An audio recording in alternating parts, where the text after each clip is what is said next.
So let's look at consciousness and the human brain.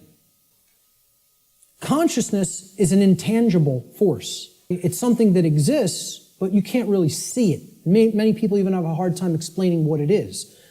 But there is physiological expressions for consciousness in the physical domain, and the brain is one of them.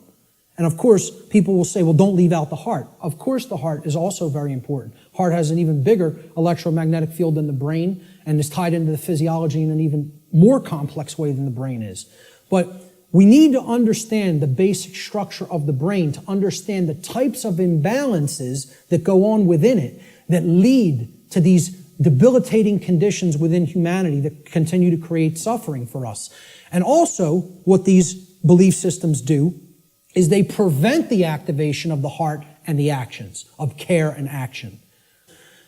Being conscious of something, meaning having consciousness of it, is an ability of the being to recognize patterns and meaning with respect to events that are taking place or have taken place, okay, both within oneself, okay, in the inner realm, in the lesser realm, the realm of the individuated consciousness, and in the realm in which the self exists and operates, the macrocosm. So let's break it down, right? Ability of a being to recognize patterns and meaning with respect to events taking place within oneself, the microcosm, and in the macrocosmic world, the world at large. And the events taking place is the truth. So it's our ability to accurately perceive truth of what has happened and what is happening. That's consciousness. That's consciousness. And it's made way overly complicated by people. Now, how does consciousness express? There's a difference between what it is and how it expresses in our life. Consciousness expresses. I ask people, just tell me, what are the ways you could ever make yourself known to any other being? How can any other being come to know who you are in this incarnation, in this physical manifestation? How could they possibly come to know you? How could you manifest yourself or make yourself known to them? And there's only three ways: thoughts, emotions, and actions. And I would say speech falls into the line of the combination of thoughts and emotions. And speech is also a form of action.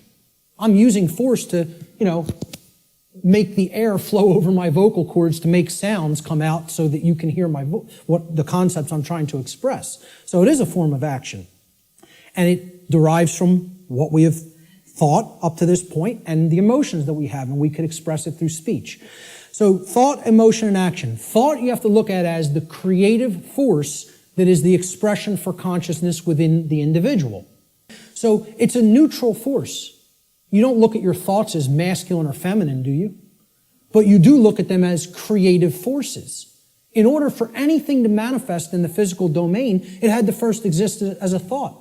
This computer, somebody had to envision all the parts, how it works, how it's put together. This camera equipment, the clothes you're wearing, the seats, everything that exists had to first exist in the realm of thought. Had to. By law. Then it comes into physical manifestation through action. Your emotions are a polarized component, you could look at it as. It is a feminine aspect of consciousness. Because other people don't feel your emotions, they could perceive or sense them. You're the one who's feeling the emotions in your physiology. It's an internal expression. You feel emotions inwardly, inside in the physiology. Hence, this is a feminine expression for consciousness. It is something that is not externalized and put out. It is something that is felt within. So the emotions in the mind-body-spirit connection are the spirit in which we do something. Okay, so that's the feminine force or the spirit. Of course, thoughts are within our mind, hence that's the mind component of the consciousness. Then there's a marriage between them. Okay, so you can look at thoughts as the creative essence, which then blends with or marries to the feminine. Now, see, we're getting into a notion that is taught in many different religious traditions. It's called the Trinity. And I challenge anybody, go and look in any of the trinities that exist, in any of the religions. You can go back to Babylon. You can go to the Indus Valley traditions. You can go to the Egyptian and Cometian traditions, the Christian traditions.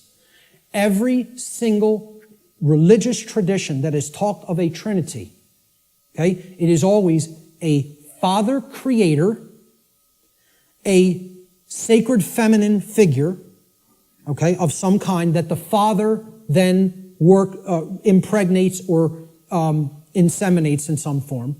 And then from that offspring is born a male child. What we're talking about here is the Father being the mind, the creative essence. Then the Spirit or the emotions being the sacred feminine essence, or the Holy Spirit, the emotions. And then the child, the male child, is behavior. It is the active or masculine principle that actually interacts with the physical world to change it.